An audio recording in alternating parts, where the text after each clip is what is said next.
Howdy, partner, and welcome to Rising. Thanks for tuning in to our show. It's good to see you, and it's good to be with you again, Niall. Good to see you too, Robby. It has been a good week, and we're now on the back half, so we're all getting there toward the end of the week, which is a pleasure in itself.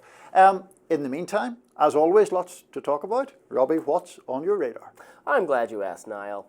Well, Jennifer Rubin is a columnist for The Washington Post and a commentator for MSNBC. Once upon a time, she was considered a conservative writer. Indeed, her hiring by the Post in 2010 was met with controversy specifically because the establishment liberal paper had hired a right-leaning blogger. And in 2013, WaPo's former ombudsman wrote an open letter calling for Jeff Bezos, who had then just bought the newspaper, to fire her for being too pro-Romney and anti-Obama. Well, times have certainly changed. Ever since Donald Trump burst onto the scene, Jennifer Rubin has become a more prolific Never Trump writer and commentator. Indeed, if the dictionary had an entry for Never Trump, her picture would probably appear next to it. She inveighs constantly against Trump and everyone and everything that helps to normalize him. She recently called for people to boycott MSNBC, one of her employers, as a result of Morning Joe host Joe Scarborough and Mika Brzezinski deciding to meet with Trump. Needless to say, she no longer identifies as a conservative. She is not taking the news of Trump's election victory particularly well either, and she has attacked Trump's nominees, Pete Hegseth, RFK Jr., Tulsi Gabbard, Matt Gaetz, and so on, as not merely unqualified, but treasonous. She also had some provocative and, I think some people would say, alarming advice for Democrats on how to tweak their messaging to persuade voters. Let's watch an episode of Jennifer Rubin's podcast. You can't talk broad themes. You have to boil it down to nuts and bolts, and you have to be pithy. What do I mean by pithy? How about this? Republicans want to kill your kids. It's actually true. Republicans want to kill your kids. Now, that clip went viral on social media for obvious reasons, but I've learned enough to never quite trust short and potentially taken out of context clips. So I hunted down the rest of the clip. Here's a little bit more so that you know I'm being fair to Rubin and I'm not taking her comments out of context. Let's watch.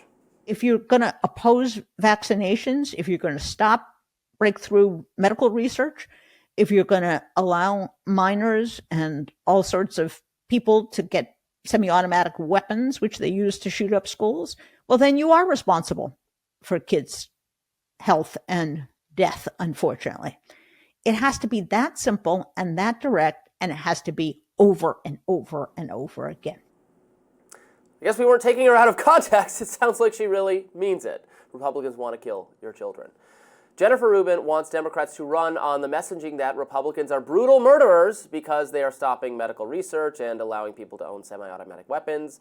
Look, this is some bad faith commentary in the extreme. On the medical research front, Robert F. Kennedy Jr.'s view is that the health industry and the food industry are treated too credulously by government regulators, which allow too many defective and potentially harmful products to reach the market. Now, reasonable minds can disagree about this, and probably the truth is somewhere in the middle, but wanting extra scrutiny of health products is not the same thing as wanting kids to die. On the contrary, many liberals think regulators ought to be more involved so as to protect kids from consuming harmful products. That's why RFK Jr. was once a Democrat. Now, I actually disagree with them because I think government regulations often create inefficiencies and get in the way of meeting human needs. But I would never accuse people I disagree with of deliberately trying to kill kids. They just have a different point of view. Jennifer Rubin's point on guns is frankly even worse. Now, even if you think the country would be better off, lives would be saved if we had stricter regulations of firearms, well, then you have to deal with a number of complicating issues. 1, the Supreme Court's view of the Second Amendment makes gun control very difficult. 2, the overwhelming majority of gun homicides involve easily available handguns, not semi-automatic weapons. 3, mass disarmament would involve increasing the number of police interactions with minority and economically disadvantaged communities and the mentally ill, and would realistically mean many, many, many more arrests and mass incarceration. So if you're not prepared to face any of those realities, you're going to end up thinking twice about your support for increased gun control. Even enforcing the gun control we have in the books right now is difficult from the liberal perspective if you are concerned about police overreach. You ultimately might decide it's not going to be worth it, and if you make that determination, are you guilty of wanting kids to die? Of course not. But honestly, the problem with Rubin's analysis isn't confined to these two examples. It's her entire worldview. Democrats equals good. Republicans, not just wrong and bad, but evil. They're trying to kill your children. When unhinged people on the far right say things like that the left wants to trans your children, to mutilate your children, I usually make fun of them.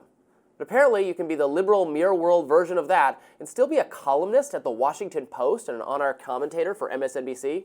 Now, I don't believe in cancel culture, so to be clear, I am not calling for anyone to fire Jennifer Rubin. She should not be fired. What she should do is calm down. Maybe some yoga, enjoy the outdoors, work on her psychological health perhaps, because this is not healthy behavior for anyone.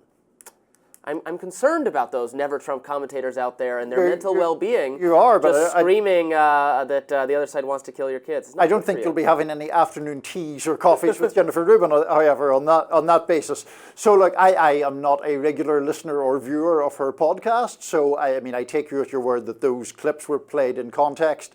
I do think that in general in the media, one of the peculiarities of DC media in particular is that there's always a very lucrative market for heretics, right? You know, people who can claim either to be conservative and now adopt either a Never Trump position or just a liberal position, or conversely, you know, there are people who pop up on Fox News and other right-leaning networks who I think are essentially, you know, plain Democrats on TV, people who were Democrats 30 years ago and are now indistinguishable in their work. That now describes most of Trump's cabinet.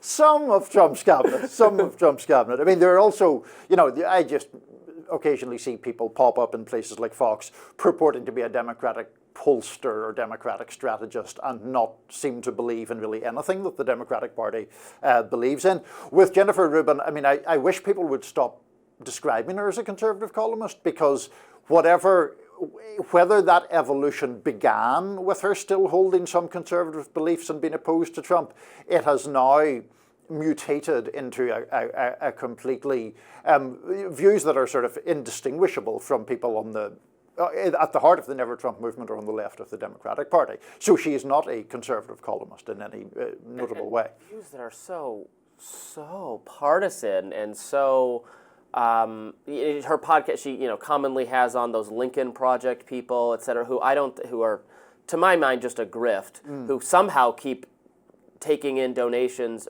probably from wealthy liberals who they've hoodwinked into thinking they're effective. They've figured out how to message to Republicans because they were Republicans, so they know the correct messaging, or the messaging that really gets under Donald Trump's skin.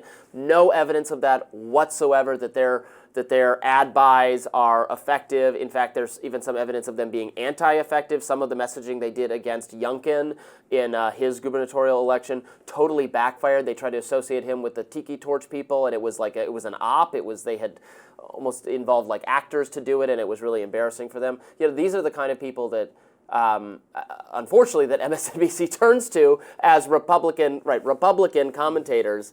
It's totally out of touch with what actual Republicans believe. Lincoln Project is an odd one. I mean, I know some of those people and remember them as being actual Republican strategists. Rick Wilson, who, for what it's worth, I get on fine with, was at one point very, very considered sort of on the more controversial wing among Republican ad makers and strategists, and I can't remember now who. There was a Democratic candidate who had literally lost limbs for this country, and Wilson, making Republican ads, had made an ad calling into question that person's loyalty or affinity with the country. It may have been Max Cleland, I think. Anyway, it was. Yeah, there were all sorts of, there's been a very distinct change there. The thing about the Lincoln Project, I'm never quite sure whether their aim is to help Democrats win elections or simply to sort of troll Trump. And obviously they have raised a lot of funding, whatever that particular objective is.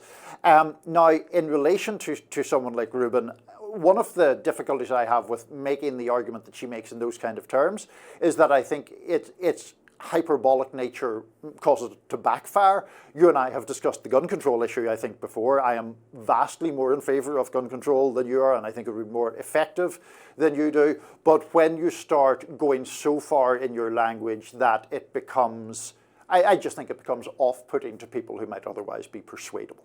Yeah, and what she said there was they want to give semi-automatics to kids. I don't think anyone wants to give. I mean, I disagree with that view. We want to restrict underage people and criminals from having access to firearms, certainly. How to do that is actually difficult and is more complicated than the other side just wants to kill your kids. And again, I make fun of conservatives who are certainly prone to hyperbole of their own, and we call them out when they do that. It just goes to show you that some people are mercenaries. Yeah. The Jennifer Rubins, the Rick Wilsons, et cetera, and they've changed sides, but it's more about their ideology is just being so over-the-top, irritated about something. Well, I mean, whatever about any individual people and the counter views that they would make, there's just an enormous amount of money to be made by generating outrage constantly, and I think that's one of the cultural differences. Indeed. But we are generating money by having sober, rational conversation and debate, Civil and debate. informing our readers and viewers, etc.